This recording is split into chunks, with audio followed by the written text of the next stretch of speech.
এই তাকবীর এই তাসবিহ বেশি পাঠ করব। রব্বিক ফিরলি ওয়া তুব আলাইয়া ইন্নাকা আনতাত তাওয়াবুল গাফুর। হে আমার প্রতিপালক, তুমি আমাকে ক্ষমা করো, তুমি আমার তওবা কবুল করো, তুমি বড় ক্ষমাশীল, তুমি বড় তওবা কবুলকারী। বৈঠকে রাসূল সাল্লাল্লাহু আলাইহি সাল্লাম এই তাসবিহটি, এই ক্ষমা চাওয়া দোয়াটি বেশি পড়তেন। রব্বিক ফিরলি ওয়া তুব আলাইয়া ইন্নাকা আনতাত তাওয়াবুল গাফুর। এই দোয়াটি পড়ার প্রাণপণে চেষ্টা করবেন।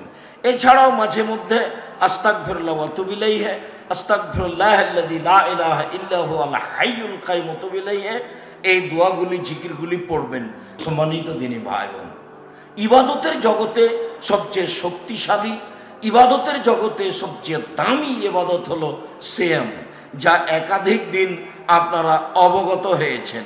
ইবাদতের জগতে সিয়ামের মতো শক্তিশালী কোনো ইবাদত নেই। ইবাদতের জগতে সিয়ামের মতো দামি, ভিন্ন ধরনের, ব্যতিক্রম, বিরল পৃথিবীতে কোনো ইবাদত নাই। মনে রাখা ভালো হবে যে সিয়াম পালন করে আসলে নেকি হয় কি? জি না, সিয়াম পালন করে আসলে একটা বিনিময় পাওয়া যায়, সেটা হলো জান্নাত। সিয়াম পালন করে বিনিময় পাওয়া যায়, সেটাই হলো জান্নাত। কোনো সময়ই রাসূল সাল্লাল্লাহু আলাইহি ওয়াসাল্লাম নেকির কথা বলছেন না, শুধু বলছেন বিনিময়। তিনি বলেন, মান সামা ইয়াওমান ফি সাবিলিল্লাহ বাদাল্লাহু ওয়াজহানিন নারি সাবিনা খরিফা। কেউ যদি আল্লাহকে সন্তুষ্ট করার জন্য একদিন সিয়াম থাকে, তাহলে সে জাহান্নাম থেকে 70 বছরের পর দূরে সরে যাবে। তাহলে নেকি পেল না, জাহান্নাম থেকে দূরে সরে গেল। রাসূল সাল্লাল্লাহু আলাইহি সাল্লাম বলেন, মান সামা ইয়াওমান ফি সাবিলিল্লাহ বাদাল্লাহু আনহু আন-নারা মিন মাসিরাতে সানা। কেউ যদি একদিন আল্লাহকে সন্তুষ্ট করার জন্য সিয়াম থাকে, তাহলে তার থেকে জাহান্নামকে 1 বছরের পথ, 100 বছরের পথ দূরে সরিয়ে দেওয়া হবে। রাসূল সাল্লাল্লাহু আলাইহি সাল্লাম বলেন, মান সামা ইয়ামান ফি সাবিলিল্লাহ জাআলাল্লাহু বাইনাহু ওয়া নারি খান্দাক কামা বাইনাস সামাই ওয়াল আরজ। কেউ যদি আল্লাহকে সন্তুষ্ট করার জন্য একদিন সিয়াম থাকে, তাহলে তার মাঝে আর জাহান্নামের মাঝে 500 বছরের পথ ব্যবধান করা হবে। তার মানে জাহান্নাম থেকে তাকে সরিয়ে দেওয়া হবে। ফলাফলে কি হলো? সিয়াম মানে বিনিময়, সিয়াম মানে জান্নাত। ইবাদতের জগতে সবচেয়ে ভিন্ন ধরনের, ব্যতিক্রম, বিরল, দামি ইবাদত হলো সিয়াম। উমামা বাহিলী রাদিয়াল্লাহু তাআলা আনহু বলেন, একদা আমি আল্লাহর নবীকে বললাম, মুরনি বিআমালিন, আল্লাহর নবী আমাকে একটা আমলের কথা বলেন যাতে আমি জান্নাতে যেতে পারবো। আল্লাহ রাসূল বলেন, উমামা আলাইকা বিসসাম ফাইন্নাহু লা মিসলা লাহু, তুমি সিয়াম পালন করো। ইবাদতের জগতে সিয়ামের সমপর্যায়ের কোনো ইবাদত নেই। আমরা বলতে পারি না এটা হলো সালাত আর এটা হলো সিয়াম। আমরা আলোচনায় সবসময় সিয়াম বলবো, রোজা বলবো না, বুঝতে যেন অসুবিধা না হয়। এটা হলো সালাত, এটা হলো সিয়াম। সালাত সিয়ামের সমপর্যায়ের, রাসূল সাল্লাল্লাহু আলাইহি ওয়াসাল্লাম না করেছেন। এটা হলো যাকাত, এটা হলো সিয়াম। যাকাত সিয়ামের সমপর্যায়ের, রাসূল সাল্লাল্লাহু আলাইহি ওয়াসাল্লাম না করেছেন। এটা হলো হজ, এটা হলো সিয়াম। হজ সিয়ামের সমপর্যায়ের ইবাদত, রাসূল সাল্লাল্লাহু আলাইহি ওয়াসাল্লাম না করেছেন। তিনি বলেছেন, ইবাদতের জগতে সিয়ামের সমপর্যায়ের কোনো ইবাদত নেই। সম্মানিত দিনী ভাই বোন, সিয়াম একটি ভিন্ন ধরনের, ব্যতিক্রম, ইবাদতের জগতে সবচেয়ে দামি ইবাদত, যার বিনিময় জান্নাত। আমরা ফরজ সিয়ামের আলোচনায় চলে যাই। মহান আল্লাহ বলেন, ইয়া আইয়ুহাল্লাযীনা আমানু কুতিবা আলাইকুমুস সিয়াম কামা কুতিবা আলাল্লাযীনা মিন ক্বাবলিকুম লাআল্লাকুম তাত্তাকুন। পৃথিবীর মানুষ, তোমাদের উপরে সিয়াম ফরজ করা হয়েছে যেমন ভাবে পূর্বের মানুষের প্রতি সিয়াম ফরজ করা হয়েছিল। তার মানে আমাদের উপরে রমজান মাসের সিয়াম ফরজ। আমাদের পূর্বে যারা চলে গেছে তাদের উপরেও সিয়াম ফরজ ছিল। অত্র আয়াতে এটাই প্রমাণ করে। আল্লাহ তাআলা আয়াতের শেষ অংশে বলেন, তোমরা সিয়াম পালন করে পরহেজগারিতা, তাকওয়া অবলম্বন করো। তোমরা সিয়াম পালন করে এত নেকি পাবে, এই কথা আল্লাহ বললেন না, বললেন তাকওয়া অবলম্বনের পরহেজগারিতার একটা বড় মাধ্যম হলো সিয়াম। যার কারণেই দাউদ আলাইহিসসালাম সপরিবারে বেশি বেশি সিয়াম থাকতেন। দাউদ আলাইহিসসালাম একদিন সিয়াম থাকতেন, একদিন এমনি থাকতেন, একদিন সিয়াম থাকতেন, একদিন এমনি থাকতেন। আমাদের নবী মুহাম্মদ সাল্লাল্লাহু আলাইহি সাল্লাম একদিন সিয়াম থাকতেন, 2 দিন এমনি থাকতেন, একদিন সিয়াম থাকতেন, 2 দিন এমনি থাকতেন। থাকলো ফরজ সিয়াম, তা হলো ভিন্ন ধরনের। তার বিধিবিধান, নিয়ম কানুন সবকিছুই শক্ত কঠিন। শক্ত কঠিনের একটা অংশ আগেই পেশ করি।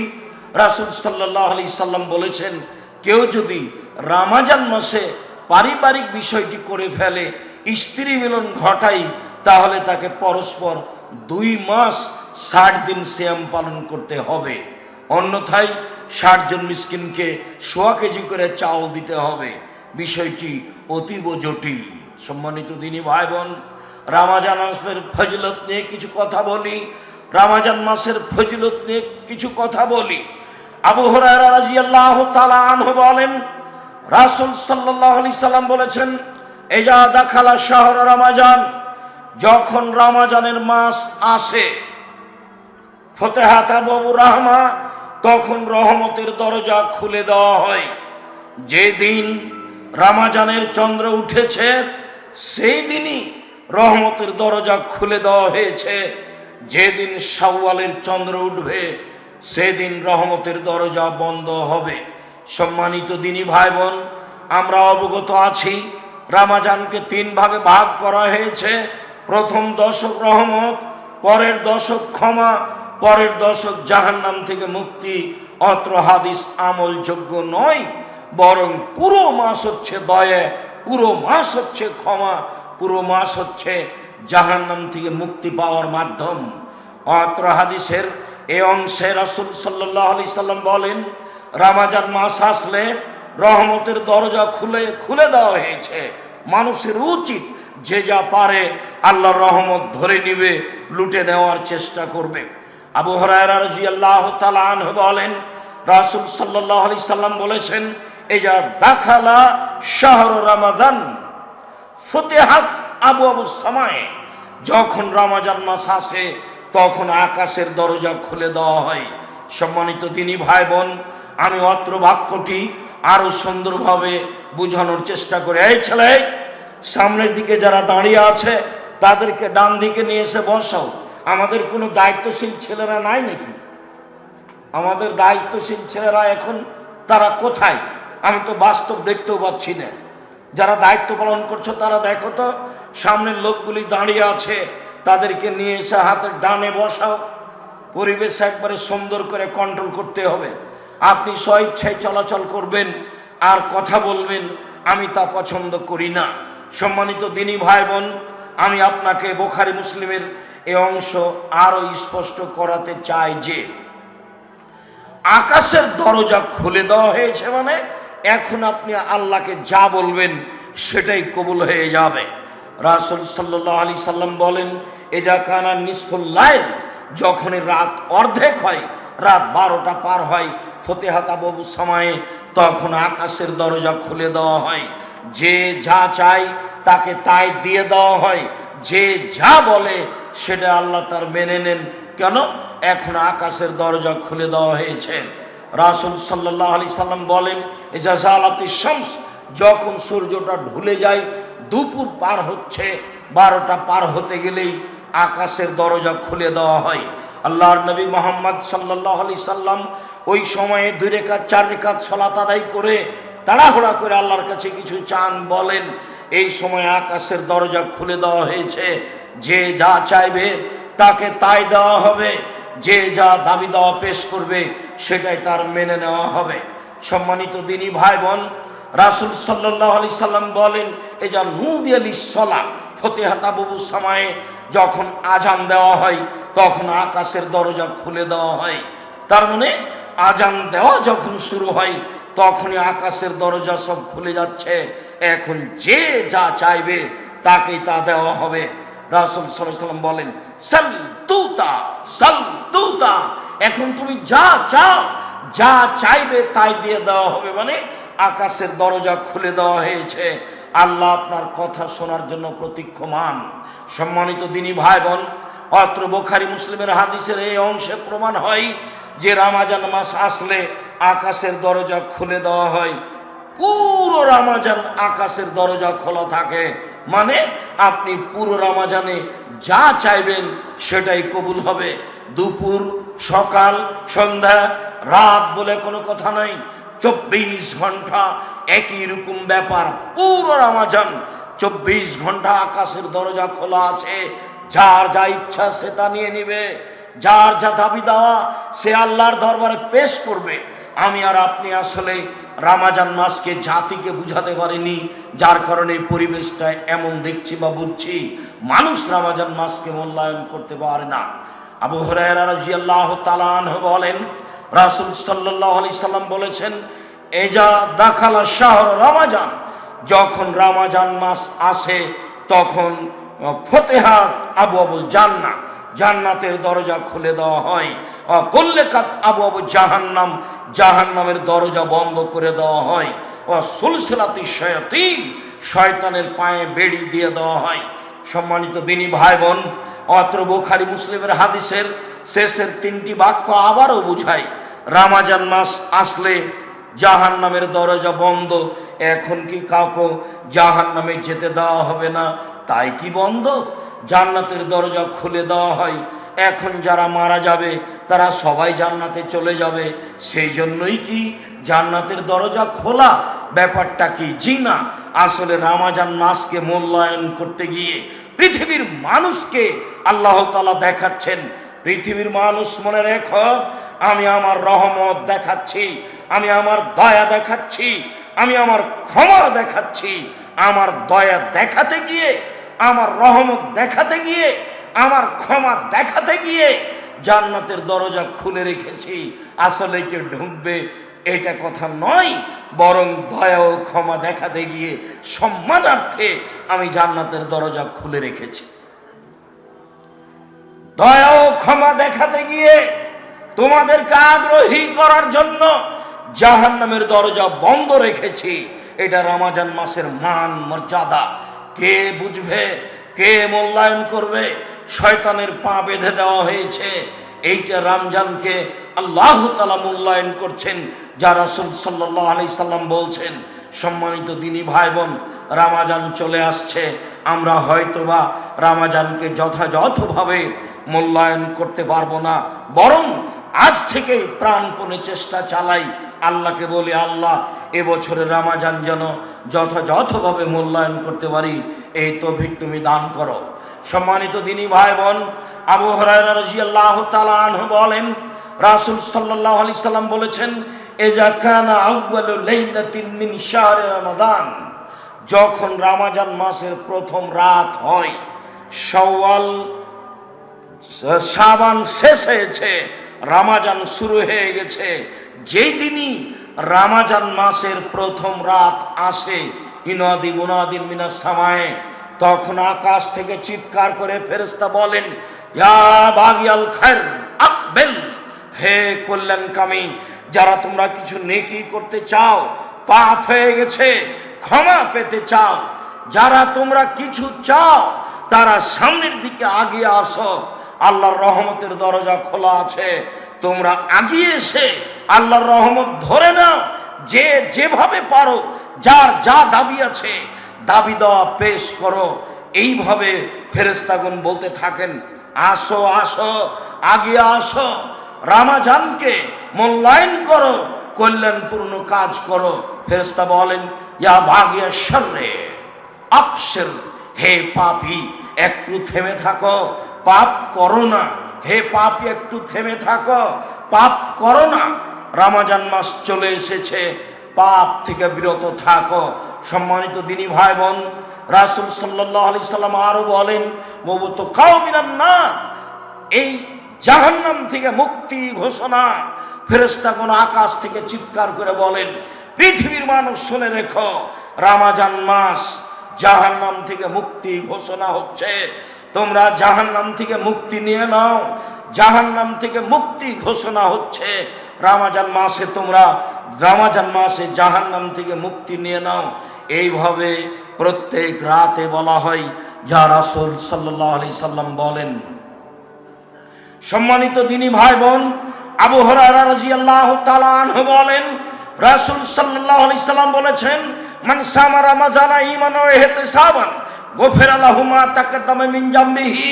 পৃথিবীর মানুষ শুনে রেখো, তোমরা কেউ যদি ঈমান সহকারে নেকির আশায় রমজান মাসের সিয়াম পালন করো, তাহলে অতীতের সব পাপ ক্ষমা হয়ে যাবে। এটাই রমজান মাস। দৃঢ় ঈমান নিয়ে নেকির আশায় রমজান মাসের সিয়াম পালন করো, তোমাদের অতীতের পাপ ক্ষমা হয়ে যাবে। রাসূল সাল্লাল্লাহু আলাইহি সাল্লাম বলেন, মান কামা রমাজানা ঈমানান ওয়া ইহতিসাবান গুফিরা লাহু মা তাকাদ্দামা মিন জামবিহি। কেউ যদি ঈমান সহকারে নেকির আশায় রমজান মাসে তারাবি পড়ে, তাহলে তার অতীতের সব পাপ ক্ষমা হয়ে যাবে। সম্মানিত দিনী ভাই বোন, তারাবি অবশ্যই ফরজ নয়, রমজান মাসের সিয়াম অবশ্যই ফরজ। তবে রমজানের তারাবি ভিন্ন ধরনের ইবাদত, রমজানের তাহাজ্জুদ ভিন্ন ধরনের ইবাদত, রমজানের কিয়ামুল লাইল ভিন্ন ধরনের ইবাদত, রমজানের সালাতুল লাইল ভিন্ন ধরনের ইবাদত।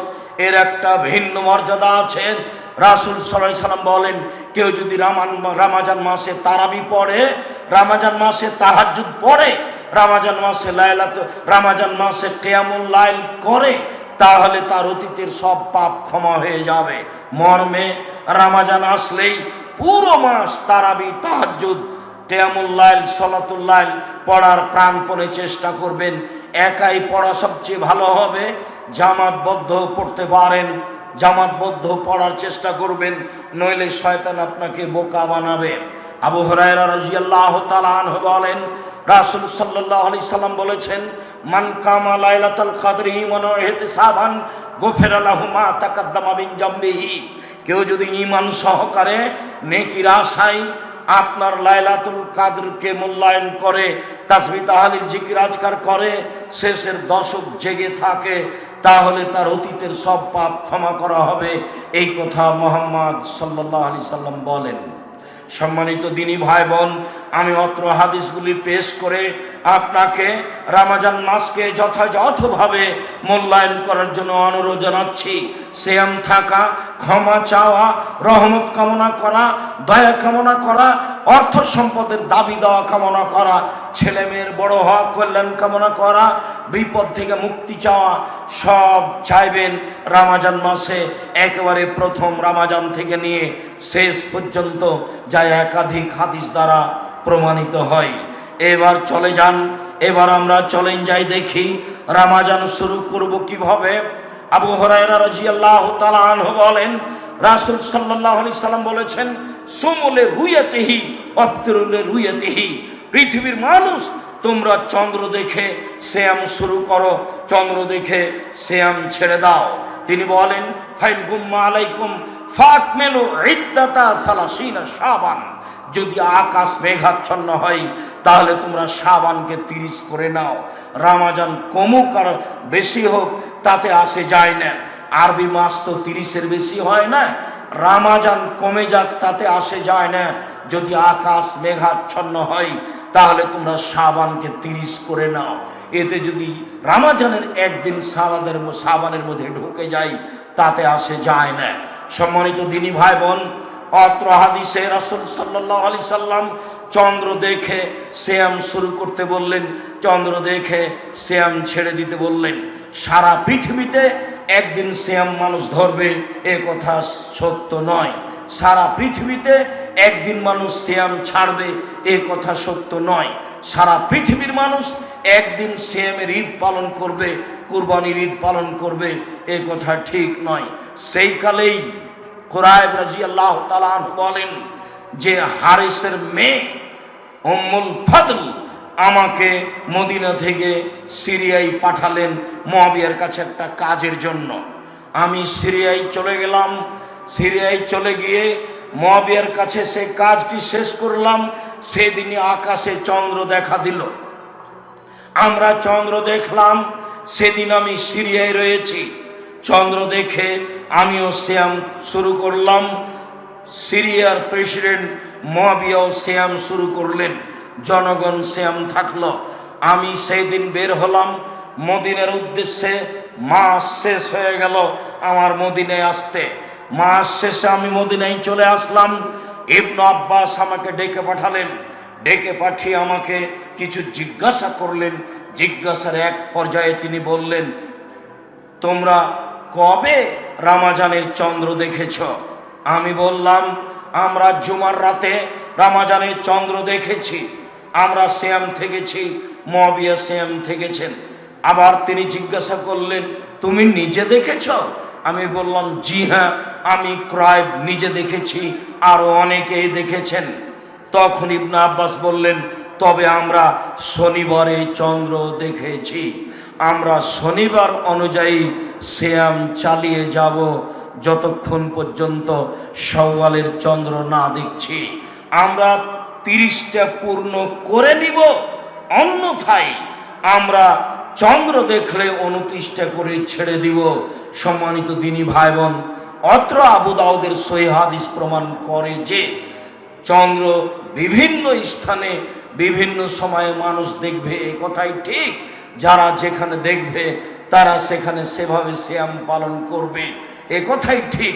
ইবনে আব্বাস রাদিয়াল্লাহু তাআলা আনহু কুরাইবের চন্দ্র দেখাকে নাকচ করলেন। তিনি বললেন, ঠিক আছে, তোমরা সিরিয়ার মানুষ জুমার দিনে দেখেছ সিরিয়ার জন্য, আমরা মদিনার মানুষ শনিবারে চন্দ্র দেখেছি, আমাদের রমজান চালু হবে শনিবার থেকে, এ কথাই ঠিক।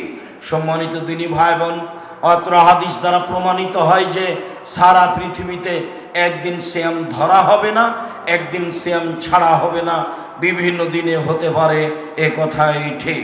আবু হুরায়রা রাদিয়াল্লাহু তাআলা আনহু বলেন, আল্লাহর নবী বলেছেন, ইন্না উম্মাতুন মিয়াতুন লা নাকতুবু ওয়া লা নাহসাব। আমরা তো নিরক্ষর সম্প্রদায়। মুহাম্মদ সাল্লাল্লাহু আলাইহি ওয়াসাল্লাম বলেন, আমি পড়ালেখা জানি না, লিখতেও জানি না, হিসাবও জানি না। আমি হচ্ছে নিরক্ষর সম্প্রদায়ের নবী, নিজে নিরক্ষর মানুষ। পৃথিবীর মানুষ শুনে রেখো, আশ-শাহরু হাকাযা ওয়া হাকাযা ওয়া আকাদাল ইবহামা। বললেন, মাস এই যে 10, এই যে 10, এই যে 10, শেষের 10 দেখানোর সময় বৃদ্ধাঙ্গুলটা চেপে ধরলেন, দিয়ে বললেন, রমজান মাস 29 হতে পারে। আবার বললেন, আশ-শাহরু হাকাযা ওয়া হাকাযা ওয়া হাকাযা, 10, 20, 30। রমজান মাস কিয়ামত পর্যন্ত হয় 29 হবে, না হয় 30 হবে, হয় 29 হবে, না হয় 30 হবে। কখনো আরবি মাস 28 হবে না, কখনো আরবি মাস 31 হবে না। ইংরেজদের যারা অমুসলিম যারা, তারাই কিভাবে একটা দিনকে আর একটা দিনের ভেতরে ঢুকিয়ে কোনো মাসকে করেছে 31, কোনো মাসকে করেছে 30, কোনো মাসকে করেছে 29, কোনো মাসকে করেছে 28। এইভাবে আর একটার মধ্যে আর একটা ঢুকিয়ে সব সময় নিয়ে গেছে জানুয়ারি মানে শীতকাল। শীতকাল ছাড়া জানুয়ারি আসবে না। আরবিতে এরকম হয় না। এক এক সময়ে রমজান আসে, কোনো সময় গরমে আসে, কোনো সময় শীতের দিনে আসে। আরবি মাসগুলি চলতে থাকে মানুষের উপর দিয়ে। ইংরেজি মাস সেভাবে চলতে থাকে না, একই সময় আসে, একই সময়ে যায়। সম্মানিত দিনী ভাই বোন, আমরা অত্র বিবরণে হিসাব করে সিয়াম ধরতে হবে, এই কথা বলছিলাম।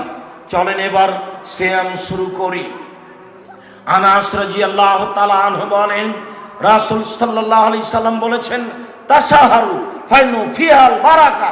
পৃথিবীর মানুষ, তোমরা সাহারি খাও, সাহারিতে বরকত রয়েছে। সাহারি খাওয়া জরুরি নয়, তবে সাহারি খেলে বরকত হবে, এই কথা মুহাম্মদ সাল্লাল্লাহু আলাইহি সাল্লাম বলেন। আনাস রাদিয়াল্লাহু তাআলা আনহু বলেন, আল্লাহর নবী বলেছেন, লা ইয়াজালুন নাস বিখাইরিন মা জালুল ফিতরা। মানুষ অতদিন পর্যন্ত কল্যাণে থাকবে যতদিন পর্যন্ত তাড়াতাড়ি ইফতার করবে। রাসূল সাল্লাল্লাহু আলাইহি সাল্লাম আর বলেন, লা ইয়াজালুদ্দিন জাহিরা। মানুষ অতদিন পর্যন্ত জয় বিজয় থাকবে যতদিন পর্যন্ত মানুষ তাড়াতাড়ি ইফতার করবে। ফাইনাল ইয়াহুদা ওয়ান নাসারা ইয়াখিরুনা। ইহুদি খ্রিস্টান দেরি করে ইফতার করে। দেরি করে ইফতার করা ইহুদিদের লক্ষণ। যেই সময়টা দেওয়া আছে সূর্য ডুবার সময়, সতর্কতার জন্য 3 মিনিট দেরি করতে হবে, এটা নবীর বিরোধী আমল, শরীয়তের বিরোধী আমল। সতর্কতার জন্য 1 মিনিট আগে করতে হবে, হাফ মিনিট আগে করতে হবে, এটাই ঠিক। তো দিনী ভাই বোন, আনাস রাদিয়াল্লাহু তাআলা আনহু বলেন, কানান নবী সাল্লাল্লাহু আলাইহি সাল্লাম ইফতারু ক্বাবলা ইসাল্লিয়ে রতাবাতিন, আল্লাহর নবী ইফতার করতেন তাজা খেজুর দিয়ে। ফাইনলাম তাকুন ফাতমায়রাত, যদি তাজা খেজুর না থাকতো তাহলে শুখা খেজুর দিয়ে ইফতার করতেন। ফাইনলাম তাকুন তোমায়রাত, যদি শুখা খেজুর না থাকতো ফাহাসা হাসাওয়াতিন মিন মাইন, তখন অঞ্জলিতে পানি নিয়ে ইফতার করতেন। সারা পৃথিবীর মানুষের জেনে রাখা ভালো হবে, যারা আমাদের সামনে আছেন অনলাইনে, পৃথিবীর বিভিন্ন প্রান্ত থেকে আপনারা আমাদের বক্তব্য শুনছেন, দেখছেন, সালাফি কনফারেন্সের সাথে শরিক রয়েছেন। সময়ের গতিতে থাকবেন। সকল দিনী ভাই বোনকে আমরা বলছি, ইফতার করবেন তাজা খেজুর দিয়ে, সম্ভব না হলে শুখা খেজুর দিয়ে, সম্ভব না হলে পানি দিয়ে, অন্য কিছু মুখে দিয়ে ইফতার করবেন না, তাহলে রাসূল সাল্লাল্লাহু আলাইহি সাল্লামের সুন্নাতের বিরোধী আমল হবে। সম্মানিত দিনী ভাই বোন, আমরা আপনাদের এখানে এসে আরেকটু কথা বলিনি, তারপর আমরা পরবর্তী অংশে চলে যাব। এক পর্যায়ে বলছিলাম, রাসূল সাল্লাল্লাহু আলাইহি সাল্লাম বললেন, কেউ যদি রমজান মাসে তারাবি পড়ে তাহলে তার অতীতের সব পাপ ক্ষমা করা হবে। উল্লেখ্য যে তারাবি শব্দটা কোরআন হাদিসে নেই, এটা পরবর্তীতে নাম দেওয়া হয়েছে। তবে কিয়ামুল লাইল আরবি শব্দ হাদিসে আছে, সলাতুল লাইল আরবি শব্দ হাদিসে আছে, তাহাজ্জুদ আরবি শব্দ কোরআন হাদিসে আছে। রাতের ইবাদতকে কিয়ামুল লাইল বলা হয়েছে, রাতের ইবাদতকে সলাতুল লাইল বলা হয়েছে, রাতের ইবাদতকে তাহাজ্জুদ বলা হয়েছে। তারাবি নামটি পরবর্তীতে পড়েছে। যারা আমার দিনী ভাই বোন বলছেন তারাবি বলতে রমজানের 20 রাকাত তারাবিকে বোঝানো হয়, আর রমজান ব্যতীত যা আছে তাকে তাহাজ্জুদ বা কিয়ামুল লাইল বলা হয়। তাহাজ্জুদ বা কিয়ামুল লাইল হচ্ছে 8 রাকাত, আর তারাবি হচ্ছে 20 রাকাত। আমরা মনে করি আমাদেরকে আমার দিনী ভাইরা চূড়ান্ত সঠিক পথ থেকে একটু সরিয়ে দেওয়ার চেষ্টা করছেন, যা আসলে মূলত ঠিক নয়। সম্মানিত দিনী ভাই বোন, শুনুন, সহিহ হাদিস আবু সালামা ইবনে আব্দুর রহমানের ছেলে আবু সালামা বলছেন, আমি আয়েশা রাদিয়াল্লাহু তাআলা আনহাকে জিজ্ঞাসা করলাম, কাইফা কানাত সলাতুল লাইলে সলাতু রমাজান, কাইফা কানাত সলাতু রাসূলুল্লাহ সাল্লাল্লাহু আলাইহি ওয়াসাল্লাম ফি রমাজান, রাসূল সাল্লাল্লাহু আলাইহি ওয়াসাল্লামের সালাত রমাজান মাসে কেমন ছিল? তখন তিনি উত্তরে বলছেন যে রমাজান মাস এবং অন্যান্য মাসে, রমাজান মাসে এবং অন্যান্য মাসে রাসূল সাল্লাল্লাহু আলাইহি সাল্লাম 11 রাকাতের বেশি সালাত আদায় করতেন না। তাহলে রমাজান মাস হলো আপনার কথা অনুযায়ী তারাবি, আর রমাজান মাসের বাহিরগুলো হলো তাহাজ্জুদ বা সলাতুল লাইল। কিন্তু আয়েশা রাদিয়াল্লাহু তাআলা আনহা যখন বললেন, তখন ভিতরের গুলোকে বললেন রাতের ইবাদত, আর বাহিরের গুলোকে বললেন রাতের ইবাদত, সলাতুল লাইল বা কিয়ামুল লাইল। রাসূল সাল্লাল্লাহু আলাইহি সাল্লামের সালাত ছিল রমাজান মাসের এবং রমাজানের বাহিরে লা ইয়াজিদু আলা 11 রাকাত। রাসূল সাল্লাল্লাহু আলাইহি সাল্লামের সালাত রমাজান মাসে এবং অন্য মাসে 11 রাকাতের বেশি হতো না, 11 রাকাতের বেশি ছিল না। হাদিসটি বুখারী মুসলিম। মানুষের এইখানে তেমন জোরালো বিবেচনা করার প্রয়োজন আছে আমরা মনে করি না। সামান্য বিবেক বিবেচনা কাজে লাগালেই সারা পৃথিবীর মানুষ রাতে 11 রাকাত সালাত আদায় করবে, এ কথাই ঠিক। আয়েশা রাদিয়াল্লাহু তাআলা আনহা বলেন, আল্লাহর নবী প্রথমে 4 রাকাত পড়লেন, তোমরা জিজ্ঞাসা করো না তা ছিল কত সুন্দর, তা ছিল কত লম্বা, তোমরা জিজ্ঞাসা করো না তা ছিল কত সুন্দর, তা ছিল কত লম্বা। এরপরে আবার তিনি 4 রাকাত পড়লেন, ফালা তাসআলান হুসনিহিন্না ওয়া তুলিহিন্না, তোমরা জিজ্ঞাসা করো না তা ছিল কত সুন্দর, তা ছিল কত লম্বা, তোমরা জিজ্ঞাসা করো না তা ছিল কত লম্বা, তা ছিল কত সুন্দর। তারপরে রাসূল সাল্লাল্লাহু আলাইহি ওয়াসাল্লাম পড়লেন 3 রাকাত বিতর, 4 4 8 আর 3 রাকাত বিতর, এ হলো 11 রাকাত রাতের সালাত, 11 রাকাত তারাবি, 11 রাকাত কিয়ামুল লাইল, 11 রাকাত হচ্ছে সালাতুল লাইল, 11 রাকাত হচ্ছে তাহাজ্জুদ। যা আয়েশা রাদিয়াল্লাহু তাআলা আনহা বলেন, হাদিস বুখারী মুসলিম। সম্মানিত দিনী ভাই বোন, আল্লাহকে সন্তুষ্ট করার আশায় রাসূল সাল্লাল্লাহু আলাইহি সাল্লামের সুন্নাত পালন করো তো আমরা দেশ বিদেশের সারা পৃথিবীর সকল দিনী ভাই বোনকে সালাতুল লাইল, কিয়ামুল লাইল, তাহাজ্জুদ, তারাবি 11 রাকাত পড়ার জন্য অনুরোধ জানাচ্ছি। বিতির কমিয়ে 1 রাকাত পড়তে পারেন, বিতির বেশি করে 5 রাকাত পড়তে পারেন। 1 রাকাত একটানা, 3 রাকাত একটানা, 5 রাকাত একটানা, সব সহিহ হাদিস। সম্মানিত দিনী ভাই বোন, আমি আপনাদেরকে রমজান মাসকে যথাযথভাবে মূল্যায়ন করার জন্য অনুরোধ জানাচ্ছি। রমজান মাসে রাসূল সাল্লাল্লাহু আলাইহি সাল্লাম ছিলেন পূর্ব দিকের বাতাসের চেয়ে বেশি দানশীল। পূর্ব দিক থেকে বাতাস প্রবাহিত হলে সব কিছু উপকৃত হয়, পশু প্রাণী তাজা হয়ে যায়, ঘাস পাতা তাজা হয়ে যায়। এই বাতাস যেমন সব কিছুর জন্য উপকারী, রাসূল সাল্লাল্লাহু আলাইহি সাল্লাম রমজান মাসে থাকতেন বেশি বেশি দানশীল, আজওয়াব, বেশি বেশি দানশীল। আপনি কখনো এই কথাটা মনে করবেন না যে মানুষ আমার কাছে দান চাইলো তার প্রয়োজনে। আপনি মনে করবেন যে দান হচ্ছে সবচেয়ে শক্তিশালী পাওয়ারফুল ইবাদত। কোথায় পায় একটু জায়গা, সঠিক জায়গা, সেখানে আমি দান করব, এইটা যেন আপনার মাথায় থাকে। ইবাদতের জগতে সবচেয়ে শক্তিশালী, ক্ষমতাধর, পাওয়ারফুল ইবাদত হলো দান, যা মরা মানুষের উপকারে আসতে পারে। তাই তো আয়েশা রাদিয়াল্লাহু তাআলা আনহা বলেন, যা রাজুলুন ইলান নবী সাল্লাল্লাহু আলাইহি ওয়াসাল্লাম ক্বালা, একটা লোক আল্লাহর নবীকে এসে বলছে, আল্লাহর নবী, ইন্না উম্মি উফতিলাতাত নাফসুহা, আমার মা হঠাৎ মারা গেছেন, ওয়া আযুন্নুহা, আমি মনে করছি তাকে লাউ তাকাল্লামাত তাসাদ্দাকাত, তিনি কথা বলতে পারলে দান করতেন, আমি কি তার জন্য দান করব? তার কি নেকি হবে? আল্লাহ রাসূল বলেন, নাম, হ্যাঁ, তুমি তার জন্য দান করো, তার নেকি হবে। তুমি তোমার মায়ের নামে দান করো, তার নেকি হবে। হাদিস বুখারী মুসলিম। তুমি তোমার দাদা দাদি, মা, খালা, ফুফু, তার নামে দান করো, তাদের নেকি হবে। এই তো বুখারী মুসলিমের হাদিস। আরেকটা পেশ করি, সেটাতে বোঝা যাবে যে কবরের শাস্তি মিটে যাবে, পাপ যা আছে সব মিটে যাবে।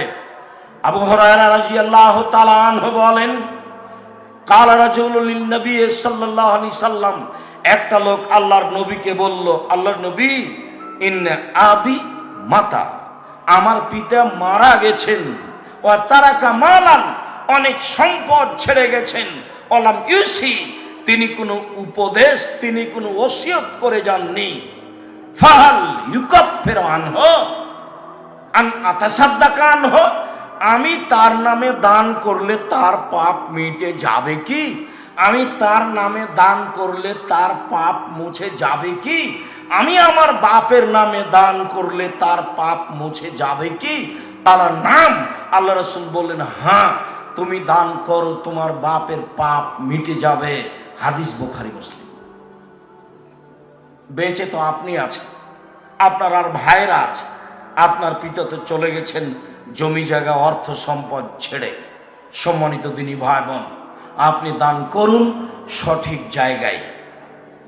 আর বৈঠকি দানে ছেলেরা আসছে, সবাই অংশগ্রহণ করবেন, আমি আপনার সাথে